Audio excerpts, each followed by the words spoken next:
वन्देऽहं श्रीगुरुः श्रीयुतपदकमलं श्रीगुरुन् वैष्णवांश्च श्रीरूपं साग्रजातं सहगणरघुनाथान्वितं तं सजीवम् साद्वैतं सावधूतं परिजनसहितं श्रीकृष्णचैतन्यदेवं श्रीराधाकृष्णपादं सहगणललिता श्रीविशाखान्वितश्च गौररामसमारम्भं ईश्वरं च मध्यमाम् अस्मदाचार्यपर्यन्तं वन्दे गुरुपरम्पराम् पाञ्चतत्त्वात्मकं कृष्णं भक्तरूपस्वरूपकं भक्तावतारं भक्ताख्यं नमामि भक्तशक्तिकम् वंशे विभूषितकरान्नवनीरदाभा पीताम्बरधरोऽनभिं विफलाधरुष्ठा पूर्णेन्दुसुन्दरमुखा दरविन्दनेत्रा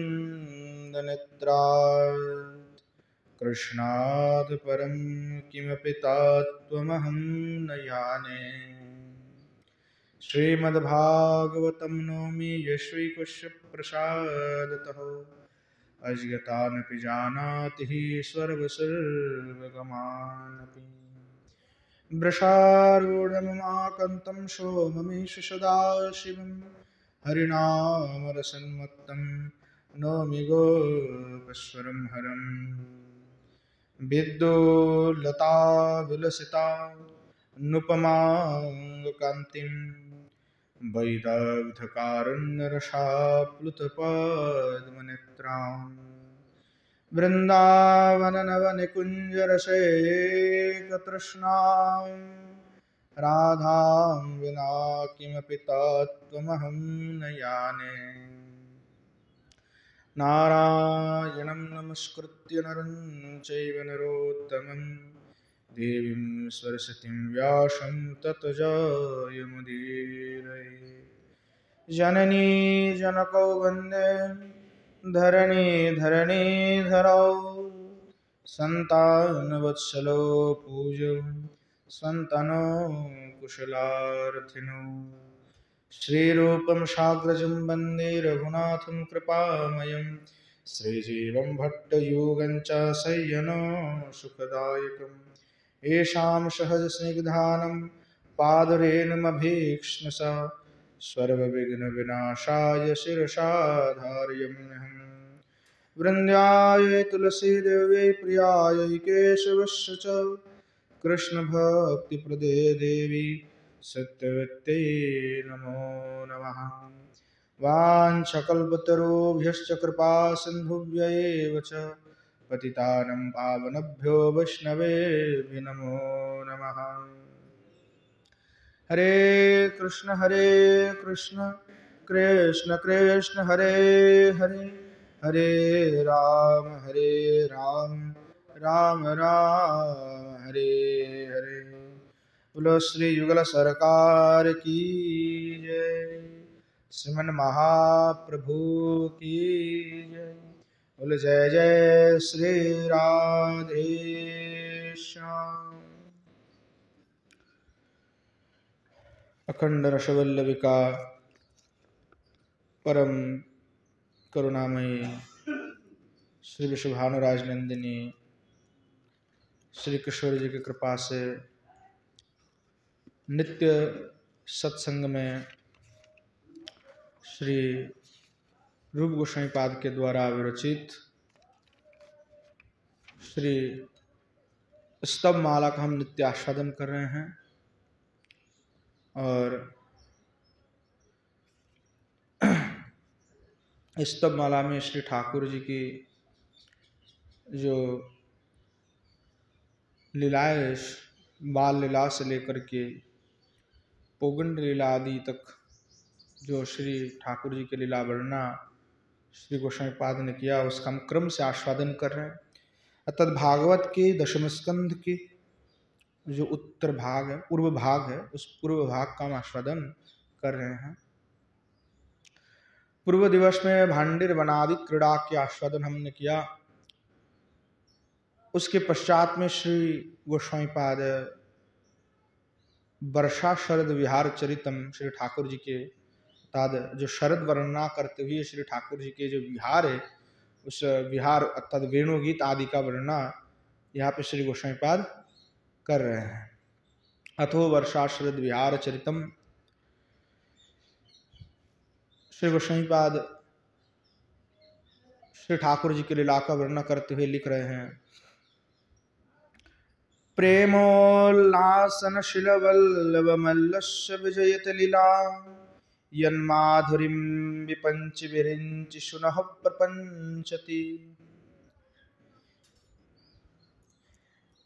मेघशमाय पूर्तिरमेत वृष्टिसुतरुकन्दरमेत नीपककुभ पुष्पवलित सान्द्रविपिन लावधललित भक्तपरिषदिष्टवरद हारि विभाव धारि शरद लंकृत बहु पक्षि भरित कानन कृत दिव्य चरित वेशतुलित नर्तकवर चंद्र कचित चारु कबर गोप युवती धैर्य मथन रूप तदभिनीत कथन लोचन फल वेणुबलन बल्गदधर वक्त्रकलन सर्वसुकृत वैभवधार वेणुरसितरज्वदधर वेणुमधुर नादनटित केकिनिवाह मेघघटित सेवजनित मोक्तो यवश धेनुनिचाय चित्रभष रूपविलासदंगवलन मोहितशूर वृन्दललन भेल्लयुवती तोषिमसृण शम्पमिलित पादघुसृण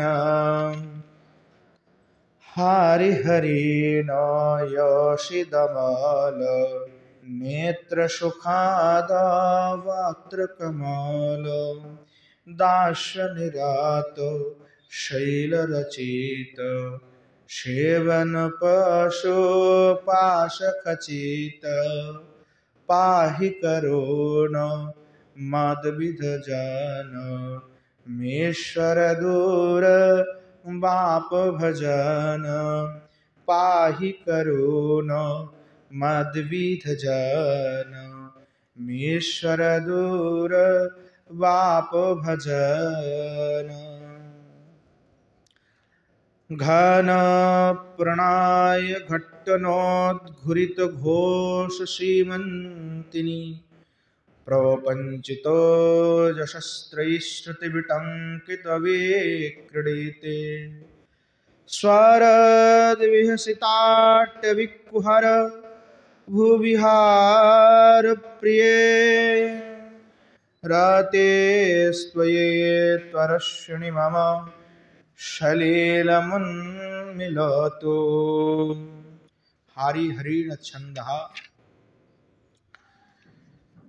श्री ठाकुर जी की शोभा का वर्णना करते हुए श्री गोस्वामी पाद बहुत ही सुंदर श्लोक के माध्यम से वर्णना कर रहे हैं। बहुत अद्भुत श्री ठाकुर जी के स्वरूप का वर्णना की हुई है। श्री बलदेव विद्याभूषण पाद के जो भाव व्याख्या हैं, उन्होंने जो कहा, टीका, उस टीका के साथ हम आस्वादन कर रहे हैं। श्री बलदेव विद्याभूषण पाद लिख रहे हैं, वर्णम वर्षाद विहारम शुचयति, अर्थात श्री ठाकुर जी की जो वर्षा ऋतु से लेकर के आगे जो श्री ठाकुर जी के ब्रज में विहार आदि हैं, उसका वर्णना का सूचना करते हुए पहले श्लोक के द्वारा श्री ठाकुर जी को प्रणाम कर रहे हैं, मंगलाचरण कर रहे हैं। प्रेमेति, अर्थात जो प्रेमोल्लासनशील वल्लभ मल्लस्य विजयते लीला इत्यादि कह करके कह रहे हैं। वल्लभ मल्लस्य यानी वल्लभ में जो सबसे श्रेष्ठ हैं वह कौन है? तो कृष्ण है। कृष्णस्य, वह जो कृष्णचंद्र है। लीला वर्षा शरद क्रीड़ा विजयती, उन भगवान कृष्ण के द्वारा जो उनके जो लीला हैं, कैसा? वर्षा शरद क्रीड़ा, वर्षा और शरद ऋतु में जो भगवान ने क्रीड़ाएं की हैं, ऐसे भगवान कृष्ण का उन लीलाओं के साथ में उनका विजयते, उनका जय हो, उनका जय हो। कौन से? उस लीला का जय हो, साथ में श्री ठाकुर जी की भी जय हो। कीदृशी, बोले ऐसा कैसा लीला है, कौन सा लीला है, किस प्रकार की लीला है? कीदृशी है वो लीला? पर प्रेमोल्लासनम, यानी ऐसे भगवान ने लीला की है कि जो प्रेम को बढ़ाते हैं, उल्लासता प्रदान करते हैं प्रेम को।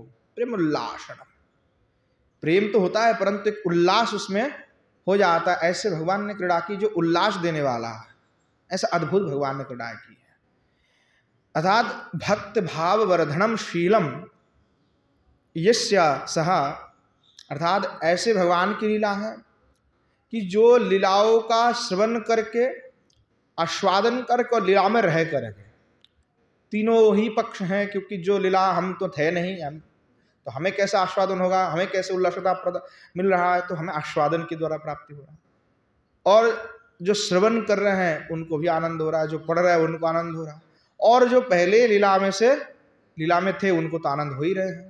तो यानी जो तीन काल में तीनों ही लोगों को जो आनंद देने वाला, ऐसे भगवान की लीला।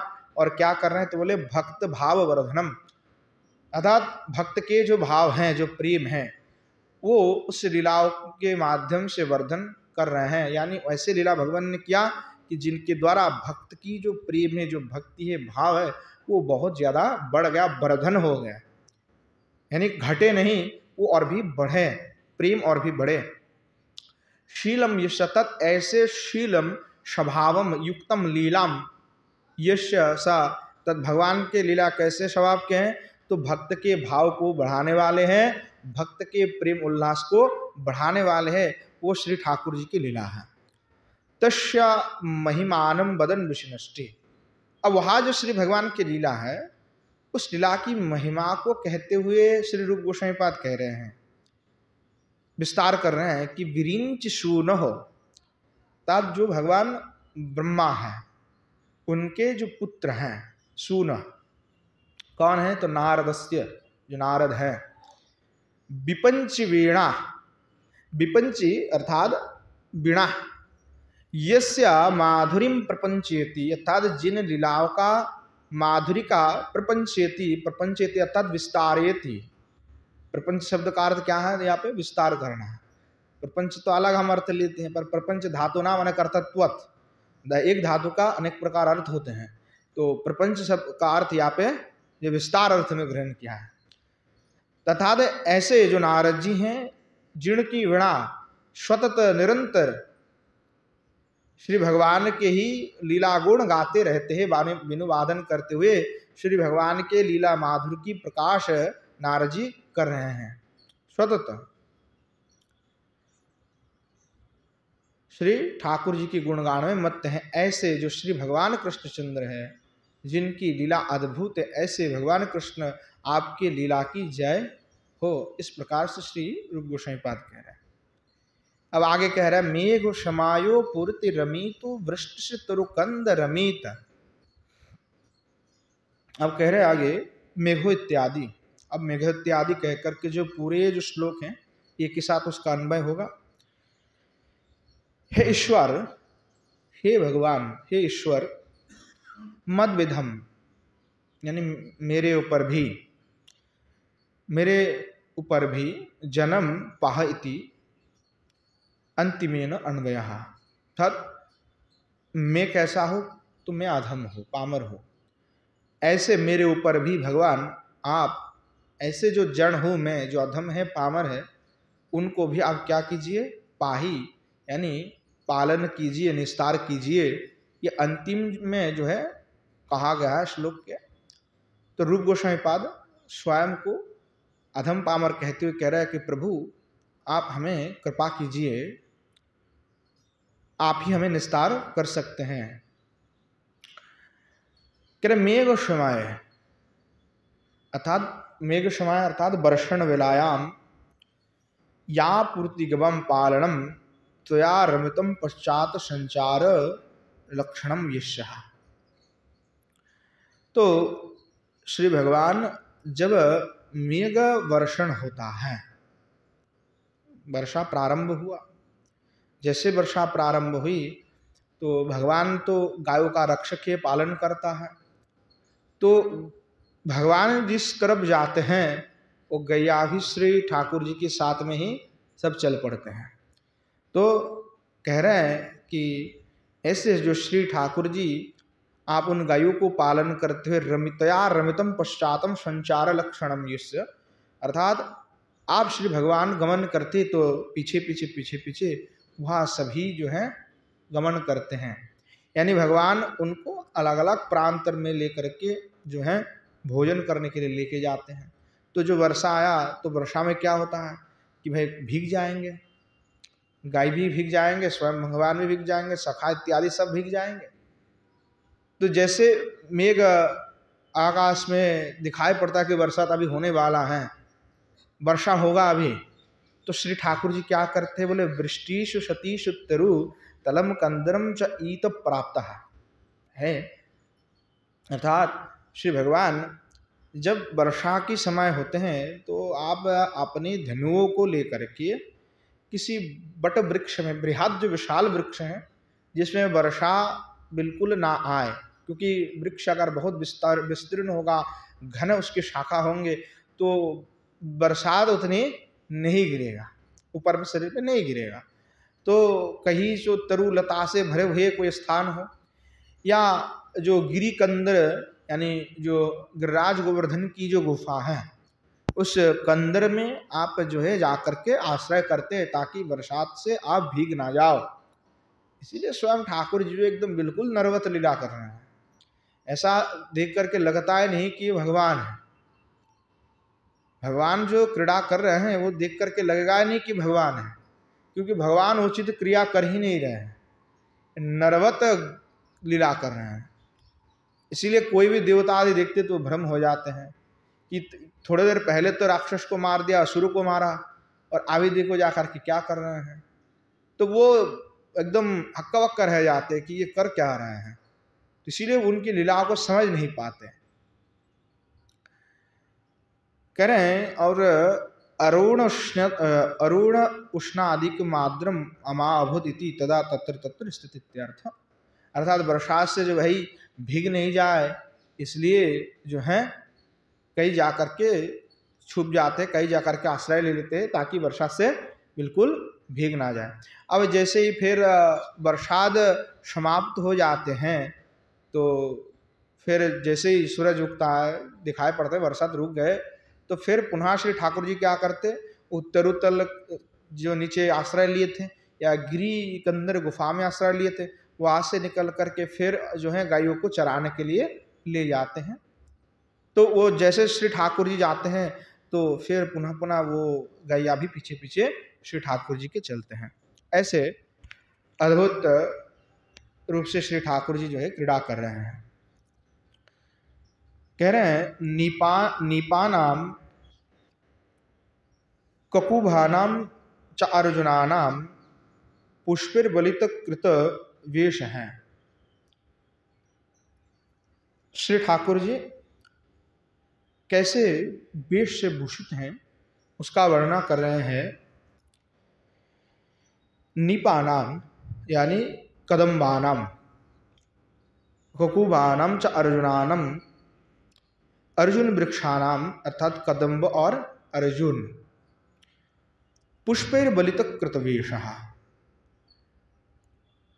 कदम्ब के जो पुष्प हैं, कदम्ब पुष्प हैं उसके कुसुम के द्वारा, और अर्जुन वृक्ष की जो कुसुम है, पुष्प है, उसके कुसुम के द्वारा श्री भगवान के पूरे अंग जो है भूषित हो रहे हैं।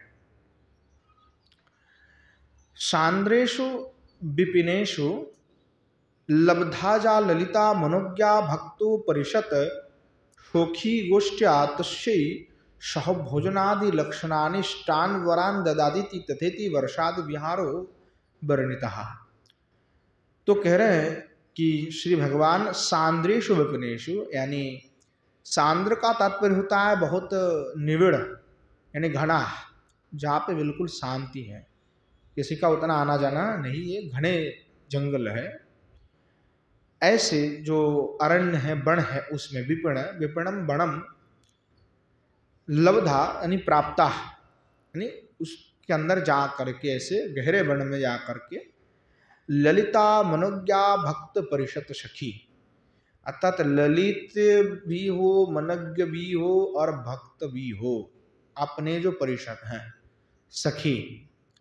तो सखी शब्द का तात्पर्य यहाँ पे सखा है, सखीन शब्द है तो वो सखी है, बना है रूप। तो सखी गोष्ठी अर्थात आपने जो सखा इत्यादि हैं उनके साथ में, तस्यै सह भोजन आदि लक्षणादि, उनके साथ में क्या करते हैं, भोजन इत्यादि, क्रीड़ा आदि तो कर रहे हैं, भोजन आदि कर रहे हैं, क्रीड़ा इत्यादि जो है कर रहे हैं। इष्टान वरान ददातीति तथेति, अर्थात उनके जो अपेक्षित वर हैं उन वर को भी प्रदान कर रहे हैं। तथेति वर्षादि विहार वर्णित, इस प्रकार से वर्षादि विहार में वर्णित हुआ। एवं आहस्य शुकः, इस प्रकार से श्री भगवान शुकवी जो हैं भागवत में कहते हैं, कचिद वनस्पति क्रोड़े गुहायाम चाभिवर्षति निर्विशन भगवान रे में कंदमूल फलाशन दध्योदन मुपोनीतम शिलायाम सलिलांतिके शंभुजनेर्भुभोजे गोपे संकर्षणान्वित इति। भागवत जी की जो श्लोक है श्रीमद् भागवत महापुराण के, उसे का ही प्रमाण दे करके श्री बलदेव विद्यावसन कह रहे हैं कि जब वर्षा होते हैं तो कहीं तो जो वृक्ष की कोटर में, जो बहुत बड़ा वृक्ष है उसके नीचे में, या उस जो बड़ वृक्ष होता है उसमें कोटोर जैसा बन जाता है, बहुत बड़ा बड़ वृक्ष होता है तो कोटोर जैसा बन जाता है, तो गुफा के जैसा लगते हैं, उसी में जाकर के आश्रय लेते हैं। और निर्विशन भगवान रे में कंदमूल फलाशन, और उसके पश्चात में अपने सखाओं के साथ में बैठ कर के कंदमूल फल इत्यादि का ग्रहण करते हैं।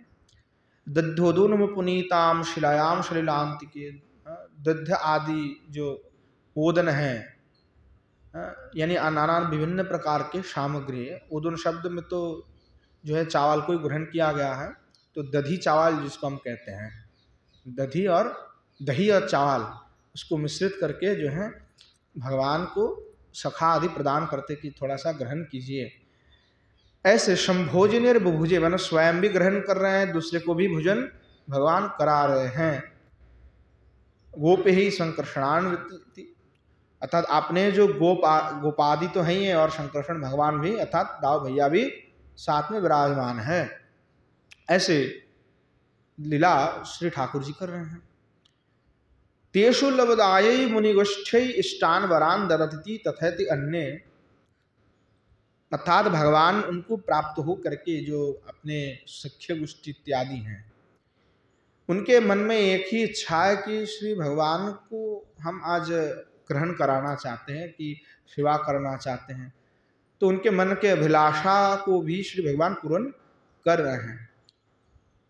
उनके मन में ही अपेक्षा है कि श्री ठाकुर जी को कैसे सेवा करूं, कब मौका मिलेगा सेवा करने की।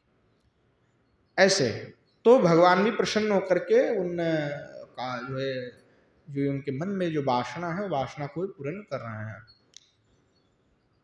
सेवा से कभी भगना नहीं चाहिए। इसलिए जो सेवा हमें मिल रहा हो, सखा हो, चाहे वात्सल्य रस के हो, चाहे सख्य भाव के हो, चाहे मधुर भाव को, तीनों के लिए ही जो सेवा है वो बड़ा मायने रखते। कि हमें जब सेवा मिल रहा है तो उसको मिस नहीं करना चाहिए। कई बार सेवा हम करना नहीं चाहते, सोचते कि चलो पैसा है, धन है, तो किसी से और से करवाया जाए, ले लेते हैं। परंतु यह सही भक्ति नहीं है। अपने पास अगर समय है, अगर सब वस्तु उपलब्ध हैं, तो स्वयं श्री ठाकुर जी की सेवा करना चाहिए।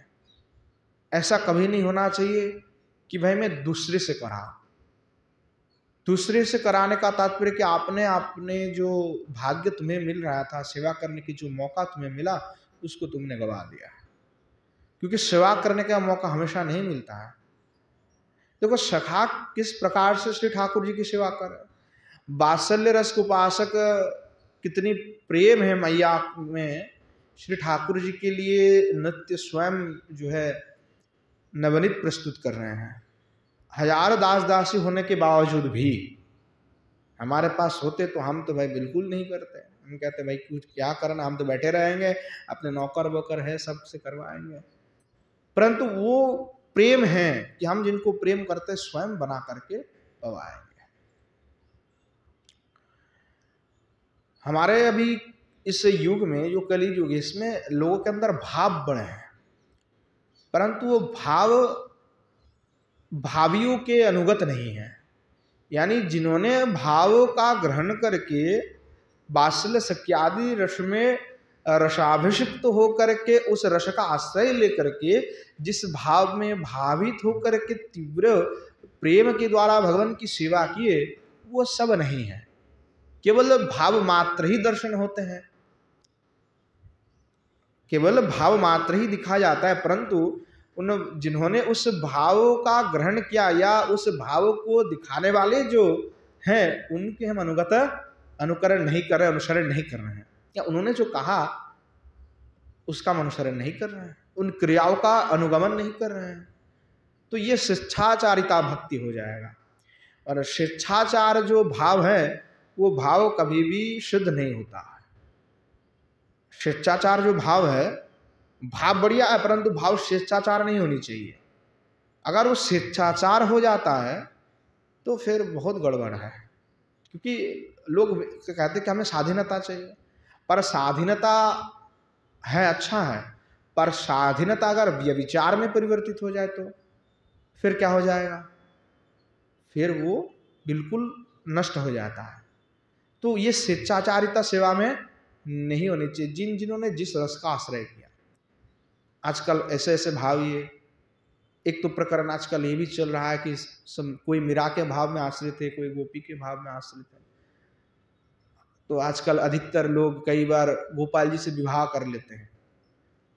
माता आजकल फेसबुक में वायरल होने के लिए भाई करते हैं कि गोपाल जी से विवाह कर रहे हैं, कि चलो गोपाल जी से हम विवाह करते हैं, हम तो विवाह नहीं करेंगे और यही हमारे पति हैं। बात यहाँ पे आता है कि सिद्धांत बिल्कुल ये लोग नहीं जानते। मेरा जी क्या कहते, मेरे तो गिरिधारी गोपाल दूसरो ना कोई। वो कौन गोपाल है? तो गिरिधारी, गिरिराज को धारण की हुई है, वो किशोर अवस्था के जो गोपाल है। और इन्होंने शादी क्या रचा रहा है, बाल गोपाल को रखे और बाल गोपाल से शादी रचा रहे हैं। बाल गोपाल से कैसे शादी हो सकता है भाई? बाल गोपाल है, उसमें तो वात्सल्य रस की उपासना करना है आपको। क्या मीरा ने कहीं कहा है कि मेरे के लिए तो बाल गोपाल है? मीरा ने तो कभी अपने पद में नहीं कहा है कि वो बाल गोपाल है। वो कहते मेरे तो गिरधारी गोपाल। अरे जो किशोर अवस्था में है, तो इनको रस की आता पता है नहीं, कूद पड़े भक्ति में और अपने शिष्टाचार अनुसार भक्ति में भाव में चले हुए हैं, तो ऐसा नहीं होता है। जो जो रस में आश्रय की हुई है, जिन्होंने उन रस को तो पहले समझो कि वो रस है क्या। जो गोपाल जी हैं वो वात्सल्य रस में है, बाल गोपाल स्वरूप है। हमारे लिए वो स्वरूप नहीं है। हमारे लिए किशोर अवस्था में जो श्री ठाकुर जी है वो भजनीय है। और केवल किशोर अवस्था में हो, केवल हो, ऐसा नहीं है। बोले श्री किशोर जी के साथ जो है वो कृष्ण ही हमारे उपास्य है। अगर किशोर जी के साथ नहीं है वो कृष्ण हमारे उपास्य नहीं है। तो वो रस को पहले समझना होगा, रस का विचार। उसके बिना फिर भक्ति करने से क्या होगा, वो फिर व्यभिचारता हो जाएगा। इसलिए कहा श्रुति स्मृति पुराणानी पांचरात्र विधिम बिना एकांतिक हरिर व्यक्ति उत्पाताय वैकल्पते। और ये जितने लोग ये कर रहा है क्या है सब, तो कहे उत्पात है। और ये उत्पात मचाएंगे कली में। अभी दिख रहा है वो धीरे धीरे उत्पात और भी मचते जाएगा, क्योंकि भगवान कल की अवतीर्ण होंगे, गला किसका कटेगा भाई। अगर उत्पात नहीं होंगे तो भगवान को गला तलवार किस पर चलाए। तो हम धर्म तो कर रहे हैं, भक्ति तो कर रहे हैं, परंतु जो भक्ति की जो विधि और व्यवस्था है, उस विधि व्यवस्था को उसका धूमिलीकरण करके, उसको नष्ट करके फिर भक्ति कर रहे हैं। फिर हमारे आगे क्या होगा, फिर भक्ति करने से भी हमें वो भगवान की प्राप्ति नहीं होगा, क्योंकि हमने आचार्यों का उल्लंघन किया, शास्त्रों का विरुद्ध जाकर कार्य कर रहे हैं। जिनमें जो भाव है वो भाव रहना बड़ा आवश्यक है। उस भाव का पहले जानना चाहिए कि भाई वो भाव होता क्या है, उस भाव में हमारा क्या कर्तव्य है। जैसे माता यशोदा अपने पुत्र को आलिंगन कर रहे हैं, चुंबन कर रहे हैं, और श्री किशोर जी भी कर रहे हैं, परंतु क्रिया दोनों को एक है, परंतु रस भिन्न है, अनुभव भिन्न है। तो कितनी बड़ी बात है, क्रियाएं तो दिख रही एक है, कार्य एक दिख रहा है, पर दोनों की रस की स्थिति भिन्न है, दोनों की अनुभव भिन्न है, दोनों की अपेक्षाएं भिन्न है, कार्य एक है। कभी जरा विचार कीजिए कि कितने उत्कृष्ट भाव है।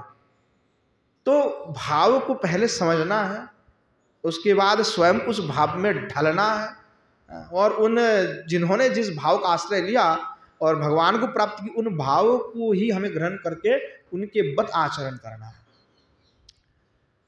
तो श्री ठाकुर जी की जो सखा है वो सेवा कर रहे हैं। वर्णना आता है कि श्री ठाकुर जी की जो सखा है वो तो सब श्री ठाकुर जी के नित्य पार्षद हैं। तो कभी भी कुछ भी रूप बन जाते हैं।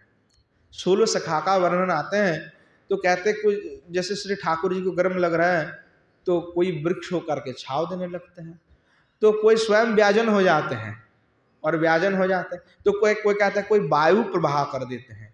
तो बोले अगर भूख लगा तो क्या करते हैं, तो बोले कोई सखा तो आपने से मिठाई प्रस्तुत कर देते, स्वयं सही नित्य है ना, तो कल्प वृक्ष जैसे सब कुछ प्रकट कर सकते हैं, तो उनमें भी ये गुणत्व है। तो नाना प्रकार के द्रव्य स्वयं से प्रकट कर देते हैं।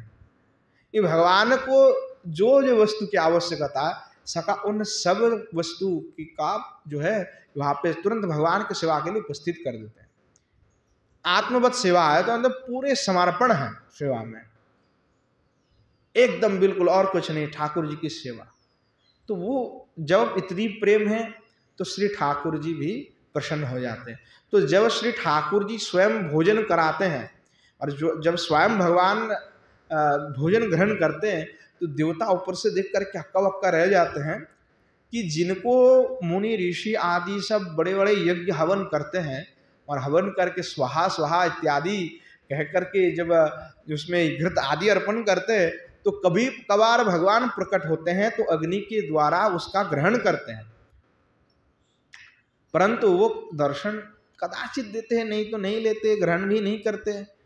परंतु वही जो भगवान है वो स्वयं विराजमान होकर के इन सखाओं के हस्त से ग्रहण कर रहे हैं और उनको प्रदान भी कर रहे हैं।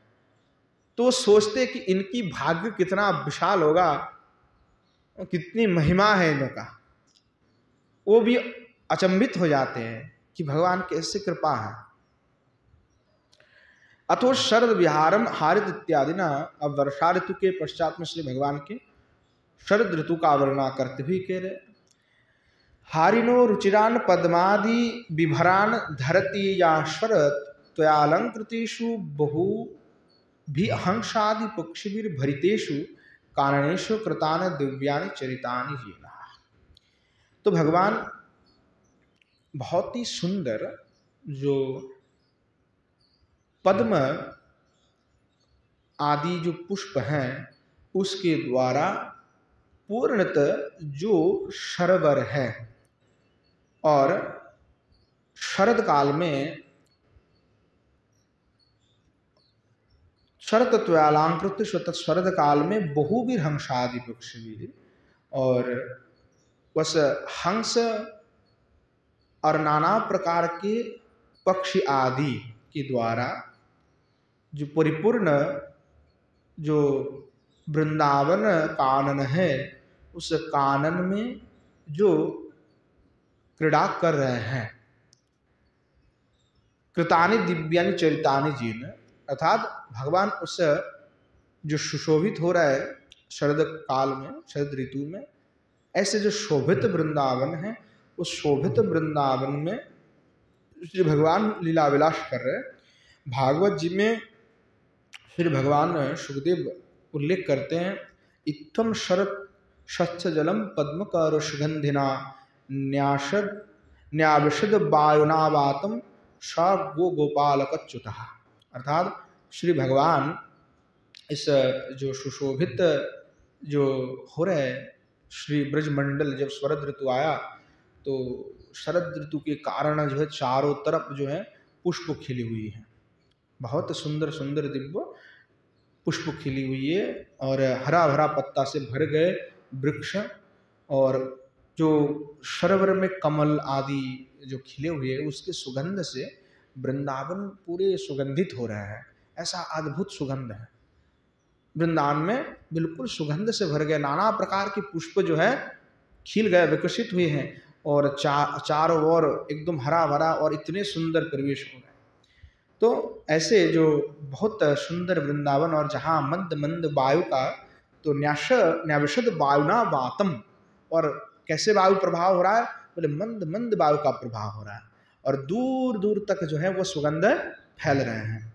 ऐसे जो अद्भुत सुंदर श्री वृंदावन है उसमें स्वगो गोपालकच्युतः, अतः श्री भगवान आपने स्वयं और अपने जो गो हैं और गोपालक अर्थात जो आपने ग्वाल बाल हैं उसके साथ में श्री भगवान उस वन में प्रवेश कर रहे हैं, ऐसे वर्णना कर रहे हैं।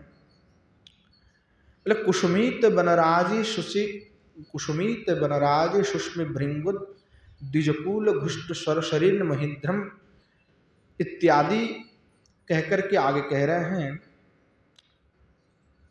वेश इत्यादि द्वयम स्फुटार्थम, अर्थात जो दो पद हैं, वेश तुलित नरतन कबोर चंद्र चकितो चारु कवर, तो यहाँ पे वर्णना कर रहे हैं कि जो श्री ठाकुर जी हैं वह अभी वृंदावन में प्रवेश किए हुई हैं और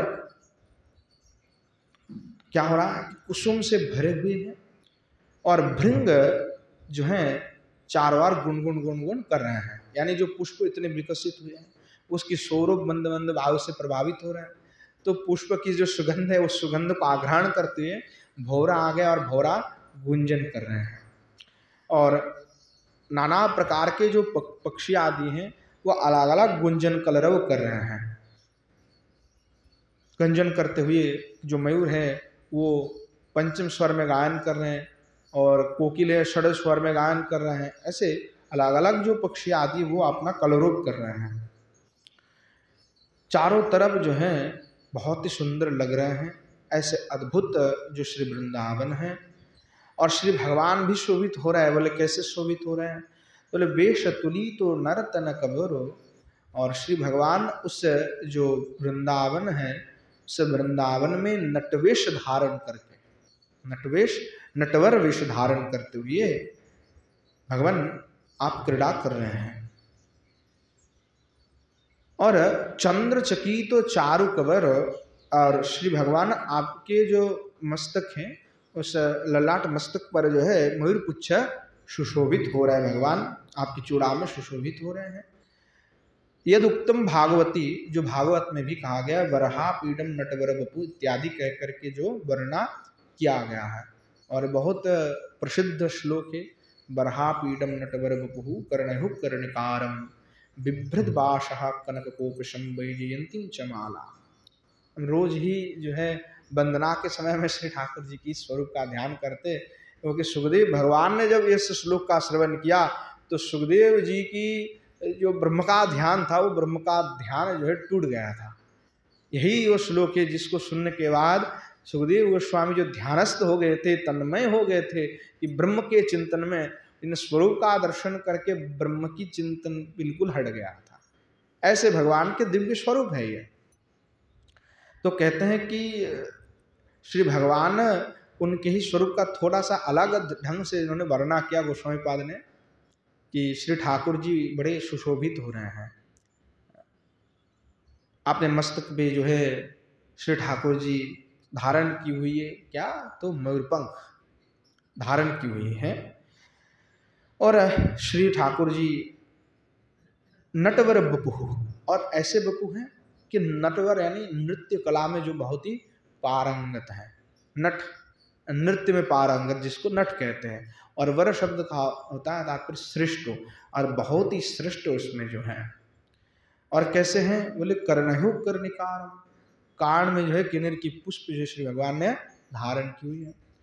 बोले बिभ्रदवासम कनककोपशम वैजयंती चमाला, क्या अद्भुत भगवान ने पीतांबर धारण की हुई है। ऐसे अद्भुत भगवान के स्वरूप हैं। और गले में क्या है तो वैजयंती माला है। वैजयंती माल 5 प्रकार के पुष्प भगवान सदा ही धारण करते हैं। 5 प्रकार के जो पुष्प है, तुलसी कुंद मंदारो पारिजात सरोह एतानि पंचभिर्माला हरि स्वदा निगद्यते। श्री भगवान स्वदा ही इस 5 जो पुष्प उसको माला को धारण करते हैं, और इसके द्वारा जब 5 पुष्पों को गुंद करके माला बनाया जाए उसको ही वैजयंती माला कहते हैं। और श्री ठाकुर जी नित्य ही स्वदा, बोले स्वदा निगद्यते, ऐसा नहीं है कि अभी खोल करके रख दिए, बोले नहीं, स्वदा निगद्यते, सदा ही श्री भगवान उसको धारण की हुई। रंध्रान वेणुरधर सुधया पूरयन गोप वृंद है। श्री भगवान अपने अधर में जो वंशी बजाते हुए जब चल रहे हैं तो गोप गोपिया उसको देख करके एकदम चमकित हो रहा है। क्या अद्भुत स्वरूप है भगवान के। वृंदारण्यम स्वपद रमणम प्रावशद, कि भगवान जब आते हैं और जब जाते हैं, जब प्रवेश करते हैं और जब जाते हैं, जब वन में चराने के लिए जा रहे हैं और वन से जब लौट के आ रहे हैं, उन्हें स्वरूप का देख करके वो गोपिया बिल्कुल आनंदित हो जाते हैं। जब भगवान अपने ग्वालवाल और अपने जो गैयों के साथ में जब जाते और आते हैं, ऐसे भगवान के दिव्य स्वरूप है। तो कह रहे, हे गोप युवती धैर्यम अपन रूपम, तद भगवान ऐसे अपने स्वरूप धारण करके जब गमन कर रहे हैं तो उन स्वरूप का दर्शन करके गोप युवती धैर्य मथन, तद गोप के जो युवती हैं, तद ब्रज की गोपियां हैं, जब वो उन स्वरूप का दर्शन करते हैं तो दर्शन करते ही, उस नटवर स्वरूप का दर्शन करते ही उनके जो धैर्य हैं वो क्या हो जाता है, च्युत हो जाता है, टूट जाता है। अर्थात श्री भगवान आप ऐसे हैं कि जो गोप की गोपियों का जो धैर्य है मथन रूपा, उसको आप मथन कर देते हैं, हरण कर लेते हैं। ऐसे श्री भगवान आपके दिव्य रूप हैं। ताभिस्तद युवती भीर अभिनीतम कथनम यश यदुक्तम, और जब दर्शन करते तो नयन में बैठ गए। जब श्री ठाकुर जी का स्वरूप का दर्शन किया तो बिल्कुल नेत्र में बैठ गए। सुखदेव जी को भी ऐसा ही हुआ। जब श्री ठाकुर जी को इस स्वरूप का जब उन्होंने श्रवण किया, श्लोक मात्र श्रवण करते हुए स्वरूप का दर्शन हो गया। और जब पुनः सुखदेव भगवान ध्यान लगाने की प्रयास किया कि मैं ब्रह्म के ध्यान में पुनः लीन हो जाओ, तो बेचारा कर नहीं पाया, विफल हो गया। कि ब्रह्म के ध्यान लगाना चाहे पर वो विफल हो गया, लगा ही नहीं पाया। कि जैसे थोड़ा सा आग बूंद के चलो अहम ब्रह्मास्मि कह करके लगा लेता हो, पर अहम ब्रह्मास्मि ना जाने कहा छूट गया कि वही जो नटवर बालक है उन्हीं का ही दर्शन हो रहा था। कि श्री ठाकुर जी वेणु बजाते हुए चल रहे हैं, कहाँ ब्रह्म और कहाँ कुछ, वो कुछ भी अब नहीं आ रहा था। तो बड़ा था प्रयास करने के बावजूद भी उनको ध्यान बिल्कुल नहीं लग पाया, और इतने देर में ही जब चित्त में विक्षेप हो गया, ध्यान टूट गए, और इतने में दूसरा श्लोक भी उन्होंने सुन लिया। पहले चिंतन करने लगे भाई जो देखने में इतना सुंदर होगा, पर जो देखने में सुंदर होते हैं हो सकता है उसके गुण उतना अच्छा नहीं हो सकता है वो अच्छा नहीं हो, व्यवहार अच्छा नहीं हो, क्योंकि देखने से ही लोग अच्छे नहीं होते हैं। मन उनका हो सकता है कलुष से भरे हुए हो। तो उसके पश्चात जब वेदव्यास भगवान के शिष्यों ने गया, अहो वकीयम स्तनकाल कूटम, कि जो पूतना है भगवान को मारने के लिए आए, परंतु श्री भगवान ने उसको क्या किया, उसको धात्री गति को प्रदान कर दिया।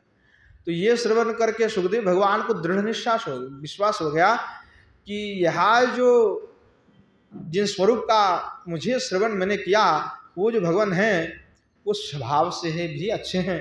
इतने अच्छे और कौन हो सकता है कि जिसको स्वयं मारने के लिए आए हो उसको ही आपने क्या किया, धात्री गति प्रदान कर दिया। हमें कोई मारने आएगा तो हम छोड़ देंगे उसको? भगवान क्या किए, बोले भगवान ने मार तो दिया, परंतु भगवान ने मारा नहीं, उसको क्या किया, अपितु उद्धार किया। भगवान ने किसी असुर को नहीं मारा, भगवान ने किसी असुर को नहीं मारा। भगवान ने असुर जितने थे उनको मोक्ष दे दिए, उनका उद्धार कर दिया, उन्होंने मारा नहीं। मारने का तात्पर्य क्या कि आपने मार दिया, उसके बाद भाई तुम अपनी गति संभालो, नरक में जाना है स्वर्ग में जाना है तुम जानो भाई, हम नहीं जानते। ये होता है मारना। भगवान ने किसी को मारा नहीं है, भगवान ने क्या की, मोक्ष प्रदान किया, उद्धार किया। जिनको उन्होंने मारा वो सब उद्धार हो गए, तो भगवान मारा कहाँ है? इसीलिए कहते हैं भगवान किसी के ऊपर भगवान की विद्वेष नहीं है, भगवान सबसे प्रेम करते, समदर्शी। असुर के प्रति जितना प्रेम है देवताओं के प्रति भी उतना ही प्रेम है। पर असुर को मारते क्यों हैं? बोले ये अनाचार दुराचार करते, धर्म विरुद्ध कार्य करते, लोगों को उत्पीड़न देते हैं, पीड़ा देते हैं, तो इसलिए भगवान उनको फिर उद्धार कर देते हैं, ये पीड़ा ना दो किसी को भाई। तो ऐसे श्री ठाकुर जी हैं हमारे, कि सबके ऊपर कृपा करते, सबको प्रेम करते हैं। तो ऐसे जो स्वरूप है, जब वो बैठ गए हृदय पे, चित्त पे, तो कैसे भूल सकते हैं? तो श्री भगवान तो अब चले गए, दूर चले गए, परंतु वो आंखों से अभी नहीं गए। गोपियों के आंखों से भगवान नहीं गए, वो अभी भी देख रहे हैं। और युवती भीर अभिनीतम कथनम यशुरुक्तम, और भगवान तो चले गए, प्रविष्ट हो गए वन में, अब दिख नहीं रहे, अब दिख नहीं रहा है, परंतु स्वरूप छूट नहीं रहा। तो एक सखी दूसरे सखी से अब रूप का वर्णना कर रहे हैं, उनके गुण का वर्णना कर रहे हैं श्री भगवान के। तो करे तद वर्णयितुम आरब्ध स्मरंत कृष्णचेष्टितुम, तद श्री भगवान के जो दिव्य रूप है, श्री भगवान के जो स्वरूप हैं, उनके स्मरण करते हुए, उसका वर्णना करते हुए स्मरण कर रहे हैं। कृष्णचेष्टितम अर्थात कृष्ण की स्मरण करने की चेष्टा कर रहे हैं, स्मरण कर लो। इसलिए स्मरण को हमारे आचार्य ने बड़ा मुख्य भक्ति जो है, नवविधा भक्ति में स्मरण को ही मुख्य भक्ति कहा है। कौन का? सनातन गोस्वामी पाद अपने बृहद भागवतामृतम में कहते हैं, नवविधा भक्तिम च स्मरण में वही मुख्यम। नवविधा भक्ति में स्मरण भक्ति ही मुख्य है। इसीलिए आचार्य पाद ने जो है स्मरण के ऊपर बहुत ज्यादा अधिक जोर दिया। श्रीमन महाप्रभु अंतरंगो जो भक्त है और बहिरंग भक्त है, दोनों में थोड़ा डिफरेंस है। अंतरंग बहिरंगो भक्त सने करे हरिनाम संकीर्तन, अंतरंगो भक्त सने करे रसो आस्वादन। उसका तात्पर्य यह है कि जो बहिरंग भक्त हैं, जो अभी कनिष्ठ हैं, भक्त में भी 3 प्रकार के श्रेणी होते हैं, कनिष्ठ, मध्यम और उत्तम। तो जो कनिष्ठ हैं, मध्यम स्तर के भक्त हैं, जिनके लिए वो हाई लेवल नहीं है, उनके साथ श्रीमान महाप्रभु हरिनाम संकीर्तन तक ही सीमित हैं, उसके ऊपर नहीं जा रहे हैं। परंतु जो अंतरंग है, उनके साथ में फिर अंतरंग जो भक्त होते हैं, उनके साथ में रसास्वादन करें। और रस कौन से रस का आस्वादन करें? श्री युगल सरकार के जो क्रीड़ा लीला विलास है, उन रस का विचार कर रहे हैं, वो स्मरण इत्यादि कर रहे हैं बैठ करके। इसलिए स्मरण भक्ति की बड़ी महिमा शास्त्र में है। और हमारे परंपरा में तो मंजरी स्वरूप इत्यादि दिया ही जाता है, ये स्मरण करो। ये स्मरण करते करते करते आपको मंजरी स्वरूप प्राप्त हो जाएंगे और आप श्री युगल सरकार की सेवा में सम्मिलित हो जाओगे। कैसे? भृंगी कीट का उदाहरण देकर के कहते कि जैसे भृंगी किसी दूसरे कीड़े को पकड़ करके आपने गर्त में रग देते हैं और बाहर से बिल्कुल बंद कर देता है। दीवार में क्या करते हैं, वो मिट्टी से घर बनाते हैं, तो उसमें बाहर से कोई कीड़ा हो तो उसको पकड़ लेता है, पकड़ करके उसको उसमें प्रविष्ट करा करके बंद करा देता है, और बाहर को क्या करता है, भन भन भन भन भन करते रहता है, यानी बहुत आवाज करता है, डराता है। और अंदर जो बैठा हुआ है, जो कीड़ा है, वो सोचता है कि भाई भृंगी मुझे खा ना ले, भृंगी मुझे खा ना ले, मार देगा मुझे। तो निरंतर वो भृंगी की चिंता करता है और कुछ दिन बाद वो स्वयं भृंगी बन जाता है। स्वयं भृंगी बन करके वो फिर उस जो गुफा है वो बना के रखे, वो मिट्टी को ढेर फड़ करके वो निकाल आता है।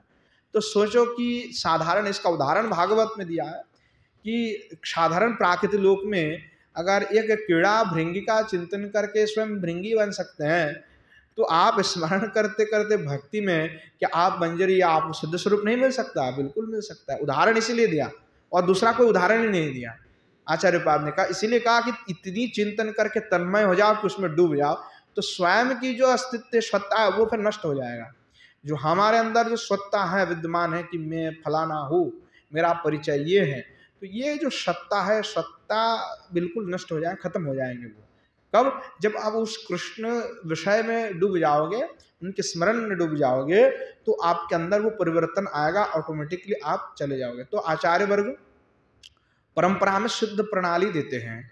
शुद्ध प्रणाली में जब दीक्षा होते तो उनके पश्चात में काफी बहुत कुछ जानने के बाद फिर उनको स्वरूप दिया जाता है कि आप अमुक मंजरी, आपकी उम्र इतने हैं, आपके वयस इतने हैं, आपकी सेवा इतने हैं, आपकी स्वभाव ऐसे हैं, अलग अलग प्रकार की स्वभाव है। तो वर्ण क्या है, अलंकार क्या है, आपके निकुंज कौन से हैं, कौन से स्थान में आपके निवास है, इन सब जो है आचार्य लिख के देते और वो पीढ़ी दर पीढ़ी परंपरा में प्रचलित है। जो हमारे परंपरा में, गुरु परंपरा में है, तो उसमें सब ये चीजें लिखी होती हैं। महाप्रभु से लेकर के पूरे अभी तक जो पीढ़ी चल रहा है, नित्यानंद परिवार है, अद्वैत परिवार है, तो सिद्ध स्वरूप इसको कहते हैं। तो सिद्ध स्वरूप हम देते हैं, तो उसका चिंतन करते हैं, फिर उसको आचार्य वो जोगपीठ सिखाते कि अब चिंतन करो। चिंतन करते करते क्या होगा कि कृष्ण चेष्टितम, यही बात कहा कि स्मरणता कृष्ण चेष्टितम, स्मरण करो। तो स्मरण करते करते करते करते क्या होगा, फिर उसमें आपका प्रवेश हो जाएगा। ये क्रम श्री नरोत्तम दास ठाकुर ने भी कहा है कि ऐसे ऐसे स्मरण करो, तो फिर आपका शुद्धि हो जाएंगे, अर्थात आप श्री युगल सरकार के चरण सेवा को आपको प्राप्ति हो जाएगा। तो बोले नाशकन स्मरवेगेनो विक्षिप्तो मनसा नृपति। तो कह रहा है कि श्री भगवान का दर्शन किया और स्मरण किया, तो स्मरण करते ही श्री भगवान के स्मरण करते ही जो हमारा जो विक्षिप्त मन था, वो मन क्या हो गया, वो विक्षिप्त नहीं रहा, वो बिल्कुल लग गया किसमें, श्री ठाकुर जी में।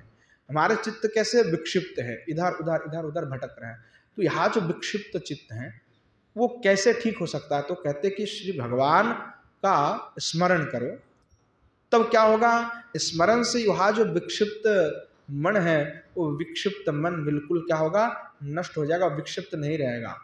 तो कहते हैं कि जो श्री भगवान के दर्शन किया, दर्शन करते ही जो मन में कुछ और भावना चल रही थी या कुछ और विषय वस्तु को देखने की स्पृहा थी, वो सब खत्म हो गया। और गोपियों को हे लचना शोपला, गोपियों की जो नेत्र है वो आज मानो सफल हो गए। कैसे सफल हुआ? तो कहते हैं कि श्री गोविंद का दर्शन होने के बाद तो और क्या रहता, श्री गोविंद का जिनको दर्शन प्राप्त है उनके ही नेत्र एकमात्र सफल है। बोले बेनोर बलनेन वादनेन बलगंतो शंकुचिंतम अधरो यत्र तादृक वक्त्रम कलेति दर्शयति इति सहा। कि कह रहे ऐसा भगवान की शोभा है कि भगवान बेनोर बलनेन वादनेन, जब भगवान आप वेणु अधर में धारण किए हुए, जब वेणु वादन कर रहे हैं भगवान, तो वेणु वादन करते समय जब ऐसे धारण की भगवान, और आपने जो अधर है इसको थोड़ा सा संकुचित कर दिया है भगवान ने बजाने के लिए। जब वादन करते तो थोड़ा सा जो है फूंक लगाना पड़ता है, तो थोड़ा सा अधर संकुचित हो जाता है। तो कह रहे ऐसे जो संकुचित अधर हैं, तो अधरो यत्र तादृक वक्त्रम, जब अधर जैसे संकुचित हुआ तो उस समय जो मुखारविंद की जो शोभा होता है, क्या भगवान वर्णना करे, ऐसा अद्भुत शोभा वक्रम कलयति दर्शति, कि उसको उस वक्त्र जो आपकी शुद्ध वक्त्र कृत जो अधर है उसको देख करके लगता है कि भगवान दिखते ही रहे। ऐसा अद्भुत एक अपूर्व शोभा उस समय बन जाता है। एवं वर्णी गोपी भी इस प्रकार से गोपियां कहती हैं, अक्षण्वतां फलमिदं न परं विदाम सख्या पशूनन विवेश तयोर्वयस्यै ब्रजेश सुतयोरनुवेन जुष्टां यैर्वाणि पीतमनुरक्त कटाक्ष मोक्षम्। जो है यहाँ से वेणुगीत की प्रारंभ होता है। भागवत जी में पूरे वेणुगीत का जो है वर्णना की हुई है। आचार्य ने बहुत सुंदर इस पर टीका भी लिखी हुई है। श्री रूप गोस्वामी पाद भी श्री ठाकुर जी की वही वर्णना अपने जो लय है, छंद है, उसके द्वारा कर रहे हैं कि जो श्री ठाकुर जी अब जब अक्षण बताम फलमिदम न परम विदाम सुख्या पशुन्नु विवेश तुर्वयस्य, कि श्री ठाकुर जी वेणुवादन कर रहे हैं, और जब वेणुवादन करते श्री ठाकुर जी तो उनकी जो अद्भुत स्वरूप श्री ठाकुर जी के उसका वर्णना करें, कितनी अपूर्व शोभा है, जिस स्वभाव का दर्शन करके सभी जो है आचंबित हो जाते हैं, मुग्ध हो जाते हैं। ऐसे भगवान की शोभा है। तो कह रहे कि अक्षण बताम फलमिदम न परम विदाम सुख्या पशुनुर्विवशतुर्वयस्य, कि कहते हैं कि सखी क्या कहे बताओ कि उन्हीं की नेत्र ही एकमात्र सफल हैं जिन्होंने श्याम सुंदर की इन अद्भुत दिव्य छटाओं का दर्शन किया हुआ है। जो गोस्वामी पाद ने स्पष्ट रूप से बता रहे हैं, भागवत जी का बस केवल प्रमाण मात्र दे रहे हैं, वही वाक्य को संक्षिप्त रूप में गोस्वामी पाद कह रहे हैं। भागवत जी में उसका बहुत विस्तारित है। कह रहे हैं कि जब श्री भगवान उस वेणु को धारण करते हुए जो ब्रज में आ रहे हैं और जा रहे हैं, एक तो गोष्ठ में जब जाते, वन में जब वापस लौट के आते हैं घर में अपने, और जब वन में विहार करने के लिए जाते हैं, तो उन स्वभाव का दर्शन जिसने किया है उनकी सौभाग्य, उनके नेत्र सफल हो गए। क्या कहे ऐसी सुंदरता कि लगता है कि देखने पर कि वो बस उनका दर्शन, उनका स्वरूप का जो देखते रह जाओ। और कहते कि उसमें जो भी व्यक्ति जो उन स्वरूप में जो मन लगाए हुए हैं, अनुरक्त हो गए, तो बोलते वो जो अगर कटाक्ष कर देते तो बोले मोक्ष भी प्राप्त हो जाते हैं। यानी तात्पर्य है कि मोक्ष से भी बढ़कर के श्री भगवान की जो अद्भुत शोभा है उसका आनंद है, मोक्ष में कोई आनंद नहीं, ऐसा भगवान की दिव्य स्वरूप है। स्वरवम अनुकृति वैभवम धरती यो वेणुस्तीन रसितम स्वादितो रज्जन अरुणधर यश।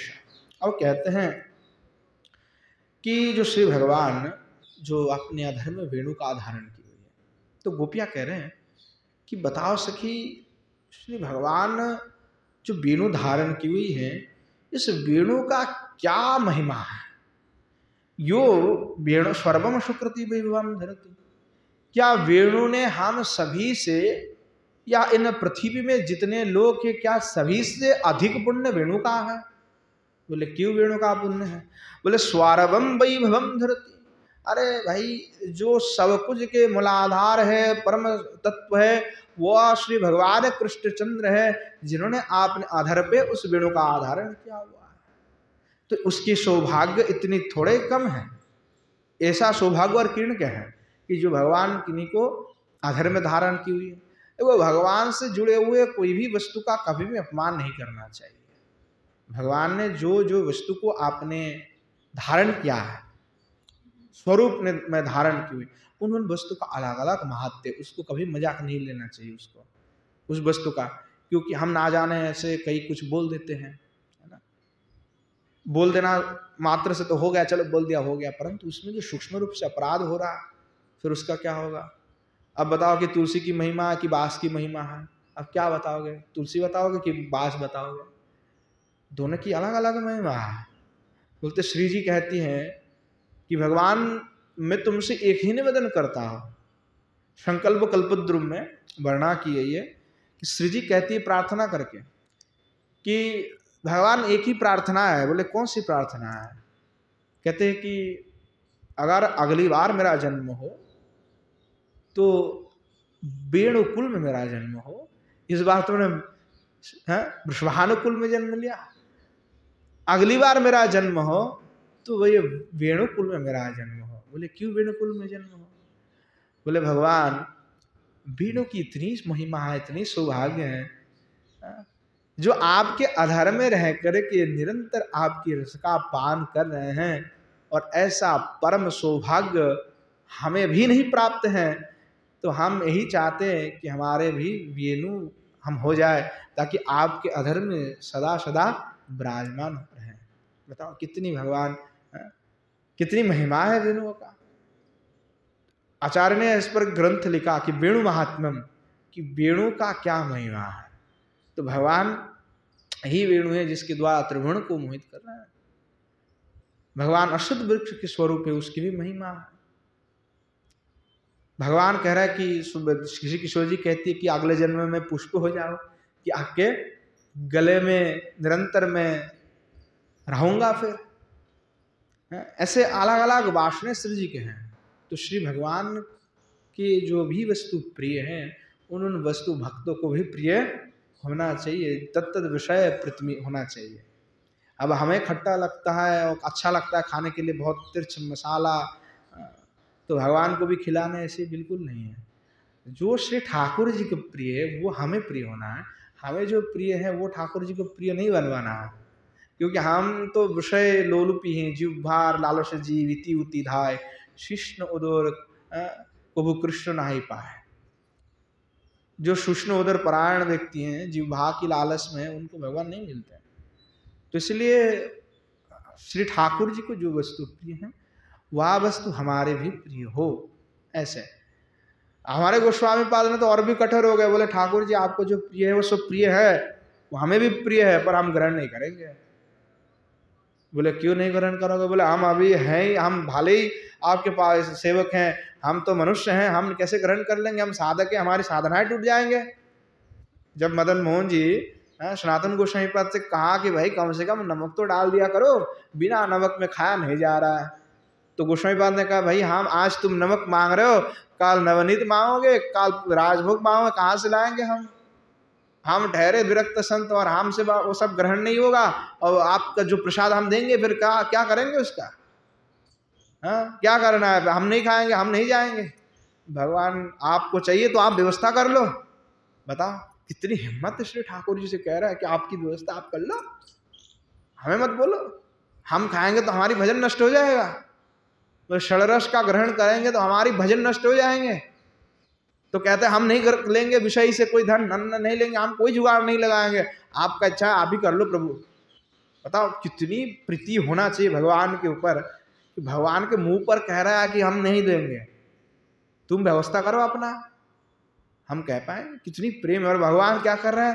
कुछ नहीं कह रहा, करे ठीक है तुम्हारी जो मर्जी है। भगवान रुष्ट नहीं हो रहा है, बोले ठीक है तुम्हारी मर्जी है, तुम जो चाहते हो सही है। तो देखो साधना भी आपने रखना है, अपनी साधना को बचा के रखना है, ठाकुर जी को भी प्रसन्न रखना है। तो ठाकुर जी तो प्रसन्न हो गए। ये देखो कितनी निष्ठा है, कितनी दृढ़ता है, कि स्वयं उस रस का ग्रहण करेंगे तो कहीं ना कहीं मन में कुछ विक्षेप हो सकता है, इसलिए ग्रहण नहीं कर रहे हैं। भगवान तो सर्व सामर्थ्य है, वो कुछ भी कर सकते हैं।